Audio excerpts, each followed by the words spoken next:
Hey guys, your buddy Horseticuffs here with episode 2 of Fisticuffs with Horseticuffs Season 2, episode 2 of Streets of Fury, and we're gonna go back with friggin' Kung Fu Mitch over here, because I really am digging his aesthetic. I'm just looking at some of the other dudes we may have available. I don't foresee me unlocking the level 100 guy. You are not alone. Well, that makes me feel much better. Thank you, Streets of Fury 2. What we're witnessing here is a good old-fashioned street beatdown with our blue friend there. I assume he's a friendly.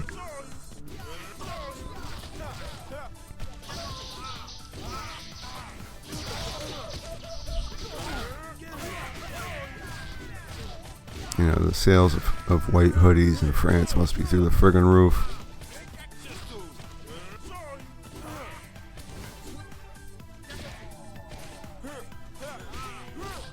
And you know, as you expect, beat 'em ups are going to be a bit repetitive, I suppose. So, but that's okay. You know, that's nature of the beast. I still love what they're going for here.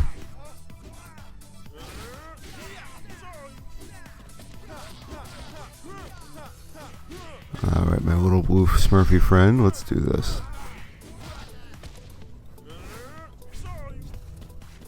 Nope, can't hurt him. That's okay.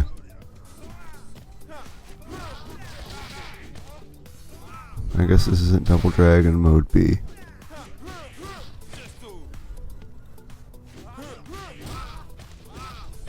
I would really love to see like a post-mortem or a let's play, but a documentary on the making of this game, considering its convoluted history from Xbox Live indie arcade game to this.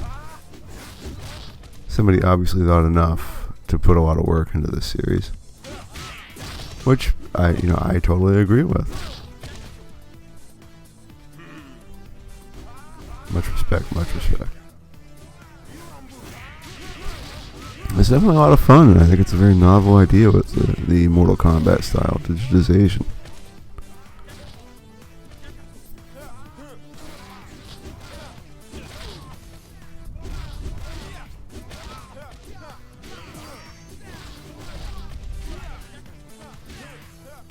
And it's pretty cool how they have NPC backup for you.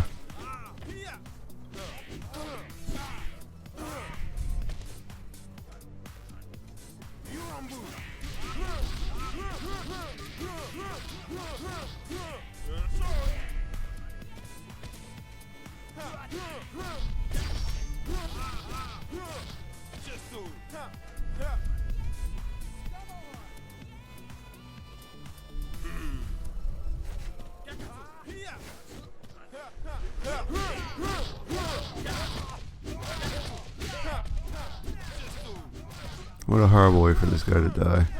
Got Kung Fu Mitch over here and a blue guy just wailing on him.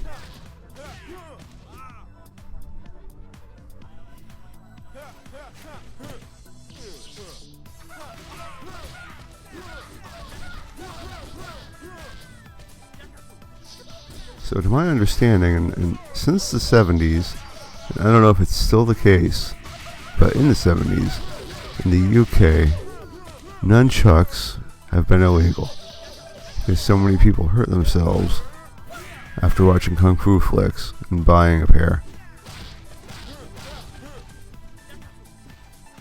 Maybe France ought to consider that.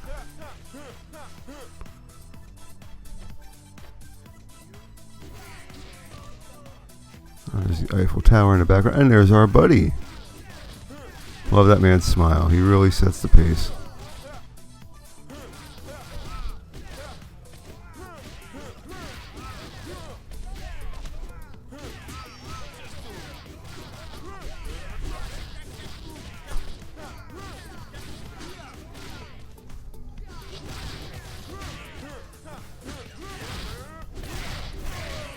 I'm interested in the mechanics of the guard crush, and I'm seeing some stamina pop-ups too happening. Those aren't explained anywhere that I've seen. So far as I can tell, heavier enemies like like bosses and mini bosses and such, they have some sort of like almost like armor, that you have to knock down before you can attack them. Like a guard mechanic. As far as the stamina goes, I've only seen it pop up on my character, so I'm not really sure where the hell that's coming from or where that's leading. Because it's not like I've ever seen him run out of juice to do special moves or anything. This guy's giving me a bit of a hard time, but obviously his red tinge has led me to conclude that he's some kind of variant. I really love, and it seems simple, but my whole life I've loved palette swaps. Not just in like video games where they're so common, but all through my life, sometimes like my favorite He-Man figure growing up was Faker, who was a blue He-Man, and like I've always been obsessed with the idea of everyday normal things just in a different color. So when I see stuff like Scorpion and Sub-Zero, or like these red dudes, or the blue NPC that was fighting alongside us earlier. Now I'm dead, of course. It just makes me happy. I've always loved, like I said, when things are colored differently than they should be.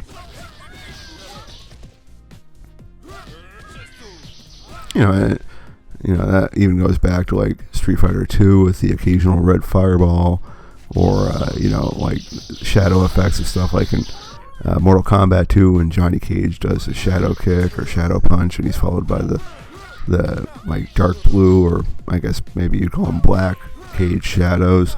I just love that shit. It's weird, I guess, but I love it.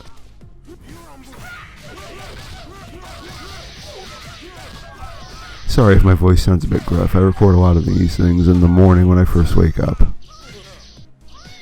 No coffee yet.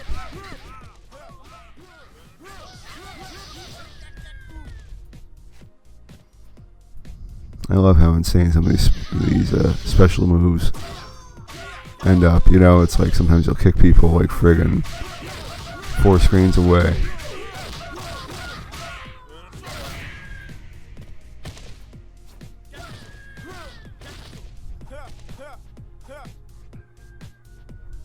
Alright, section cleared. We're doing this, guys. And, again, I'm not the best gamer in the world, so I appreciate this game's very gentle difficulty curve, even on. I'm not even playing on the easiest setting, so I can't even imagine, but oh boy. I'm getting douche chills already. But, it's a very gentle experience, which is cool. I appreciate that. See, these are all the same dudes, but they're different palettes, which is cool. It's easy to understand. It's neat, and that dude is actually a character that can be a player character if you so choose him.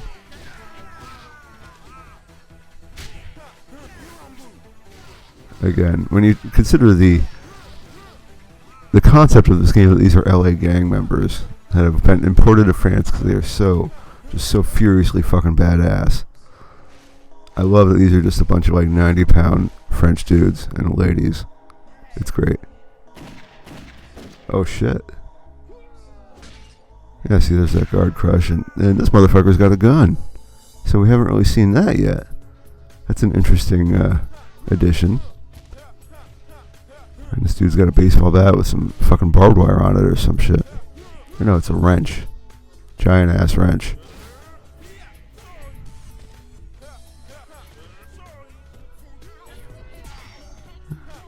And he's kind of hard to get through, Alright.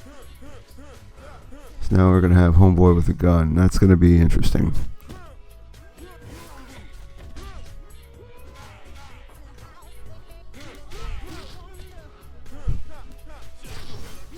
Alright, so we are just fighting these dudes. It's funny, after one of those dudes with the wrenches, they throw 3 of them at us.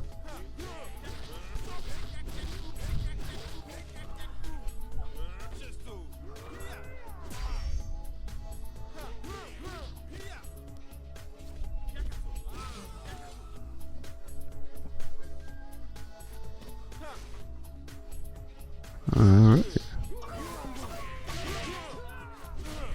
See, I would really like some explanation for the guard crush thing. I mean, it seems fairly self-evident, but...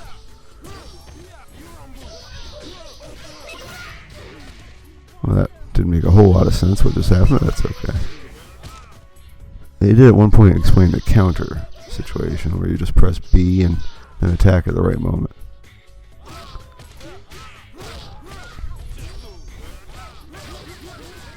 And I love how frequently you can use the super moves in this game. And all it takes is a few hits on the enemies and you're charged up again.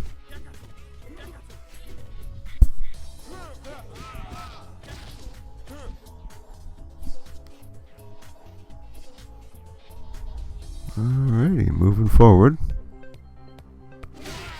Chaos in the streets of France. That's unfortunately a headline we've seen recently.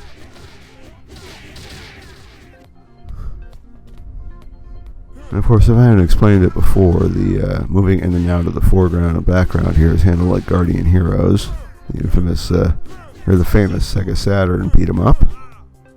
Whereas it's a button; it's not. You're not moving freely. Okay, and this is some kind of rumble between the orange and the blue.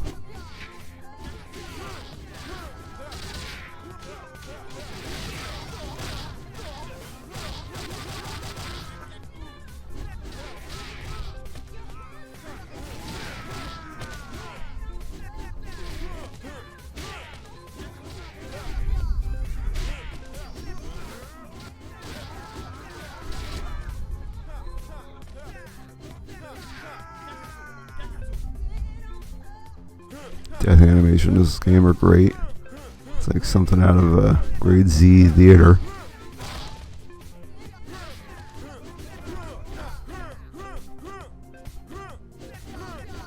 Thanks for the help, guys. I appreciate that.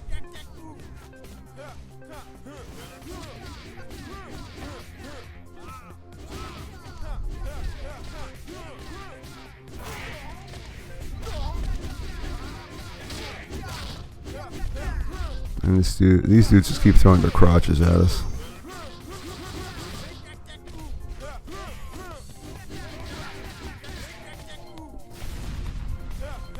Okay. Alright. So now we're just getting to know this boss a little bit. I haven't really seen him whip out his gun too much.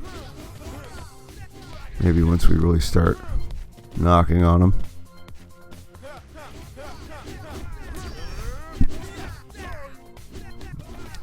Guard game is strong. I've got an army of Smurf guys coming after him too, so hopefully they'll help. Right in the junk, yes. Yes, gentlemen. Right in the junk. I'm gonna headbutt the fuck out of this dude right now.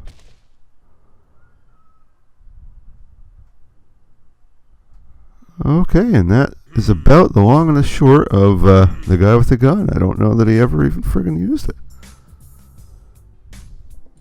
Well, this has been episode 3, guys. Thank you for watching. I've got episode 4 coming up in a little bit.